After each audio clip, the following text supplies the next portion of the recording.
नमस्कार, स्वागत है बिहार समाचार में। आइए देखते हैं बिहार की 10 फटाफट बड़ी खबरों को। आचार संहिता उल्लंघन मामले में लालू राबड़ी को पटना हाई कोर्ट से मिली राहत। पटना हाई कोर्ट ने पूर्व मुख्यमंत्री राबड़ी देवी एवं राज्य सुप्रीमो लालू प्रसाद यादव को चुनावी आचार संहिता के उल्लंघन के मामले में हवाई अड्डा थाने में दर्ज प्राथमिकी को रद्द करते हुए राहत दे दी है। यह मामला 14 वर्ष पुराना है। न्यायाधीश संदीप कुमार की एकल पीठ ने इनके द्वारा दायर क्वांशिंग याचिका पर सुनवाई करते हुए राहत दी। उल्लेखनीय है कि 25 जनवरी को हाईकोर्ट ने इस मामले में निचली अदालत की कार्यवाही पर रोक लगा दी थी। पेपर लीक मामले में सीबीआई का एक्शन तेज। मुख्य आरोपी रॉकी के ठिकाने पर मारा छापा। नीट यूजी पेपर लीक मामले में सीबीआई की गतिविधियां जोर पकड़ने लगी है। सीबीआई अब पेपर लीक मामले में मुख्य आरोपियों को गिरफ्त में लेने की कोशिशों में जुटी हुई है। इसी कड़ी में मंगलवार को केंद्रीय जांच एजेंसी सीबीआई की टीम ने मुख्य आरोपी रॉकी के नालंदा जिले में स्थित ठिकानों पर छापा मारा। दूसरी ओर सीबीआई की टीम विशेष न्यायालय भी पहुंची और जेल में पेपर लीक मामले में बंद 13 आरोपियों की रिमांड की अपील की। 65% आरक्षण पर रोक के फैसले के खिलाफ सुप्रीम कोर्ट पहुंची बिहार सरकार। बिहार सरकार ने पटना हाई कोर्ट के उस फैसले को सुप्रीम कोर्ट में चुनौती दी है जिसमें उसने संशोधित आरक्षण कानूनों को रद्द कर दिया था। इन कानूनों के जरिए नीतीश सरकार ने वंचितों, आदिवासियों एवं पिछड़े वर्गों के लिए आरक्षण को 50% से बढ़ाकर 65% तक कर दिया था। 20 जून के अपने फैसले में हाईकोर्ट ने कहा था कि पिछले वर्ष नवंबर में राज्य की द्विसदनीय विधायिका द्वारा सर्वसम्मति से पारित संशोधन संविधान से परे कानून की दृष्टि में खराब और समानता के प्राविधान का उल्लंघन है। प्रदेश की ओर से याचिका सुप्रीम कोर्ट में अधिवक्ता मनीष कुमार के माध्यम से दायर की गई है।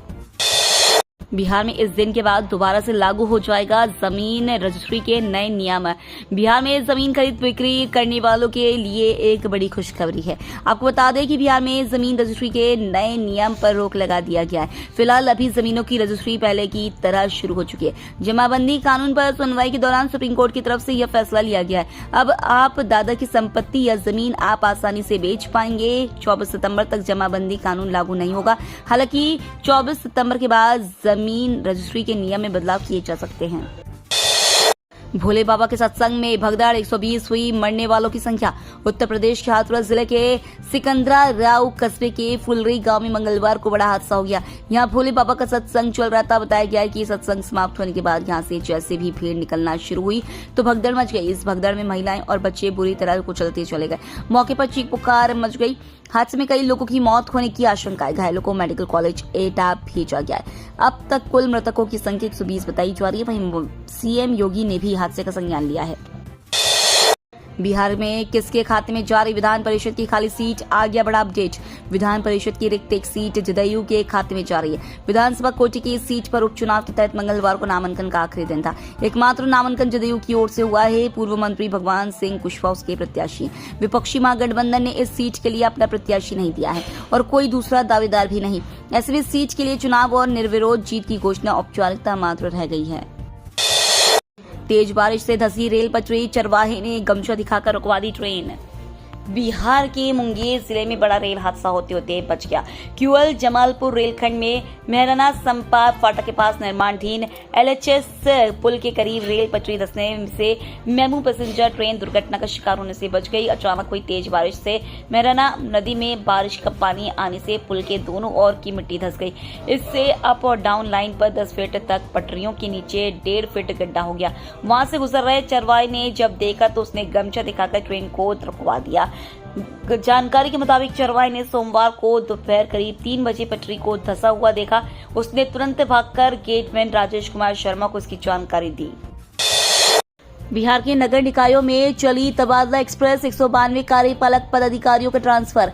बिहार के नगर निकायों में बड़ा प्रशासनिक फेरबदल हुआ है। 1 दर्जन नगर निगम में नए उप नगर आयुक्त के साथ नगर परिषद व नगर पंचायतों में बड़ी संख्या में कार्यपालक पदाधिकारियों की प्रतिनियुक्ति की गई है। नगर विकास एवं आवास विभाग ने इसकी अधिसूचना जारी कर दी है। विभागीय जानकारी के अनुसार बिहार प्रशासनिक सेवा बिहार नगर सेवक के 192 पदाधिकारियों का तबादला किया है। इनमें 102 नवनियुक्त नगर कार्यपालक पदाधिकारियों को भी पहली पोस्टिंग मिली है। गया में 11 तालाबों का होगा सौंदर्यीकरण, बनेगा अंडरग्राउंड नाला। गया नगर निगम कार्यालय सभागार में मंगलवार को स्टैंडिंग कमेटी की बैठक हुई। बैठक में मुख्य रूप से सड़कों के वर्गीकरण व होल्डिंग टैक्स को लेकर चर्चा हुई। नगर निगम के द्वारा सड़कों के वर्गीकरण पर आपत्ति मांगी गई थी। करीब 204 से ज्यादा आपत्ति पर विचार किया गया। पूर्व से निर्धारित सड़कों के वर्गीकरण में संशोधन किया गया। इसके तहत कई प्रधान मुख्य पद को मुख्य पद के रूप में व मुख्य पद को अन्य पद के रूप में सर्वसम्मति से संशोधित करने का निर्णय लिया। बिहार में आकाशीय बिजली की चपेट में आने से 6 लोगों की मौत, सीएम ने किया मुआवजे का ऐलान। बिहार में मानसून सक्रिय हो गया है। बिहार के अधिकांश हिस्सों से भारी बारिश के साथ वज्रपात की घटनाएं सामने आ रही है। राज्य में बीते 2 दिनों में वज्रपात से 7 लोगों की मौत हो गई। वज्रपात की चपेट में आए औरंगाबाद व बक्सर के 2 और भोजपुर, रोहतास, भागलपुर व दरभंगा जिले में एक व्यक्ति की मौत हो गई। वज्रपात की घटनाओं पर मुख्यमंत्री नीतीश कुमार ने गहरी शोक संवेदना व्यक्त की है। उन्होंने मृतकों के आश्रितों को अविलंब 4-4 लाख रुपए का अनुग्रह अनुदान दिए जाने का निर्देश दिया।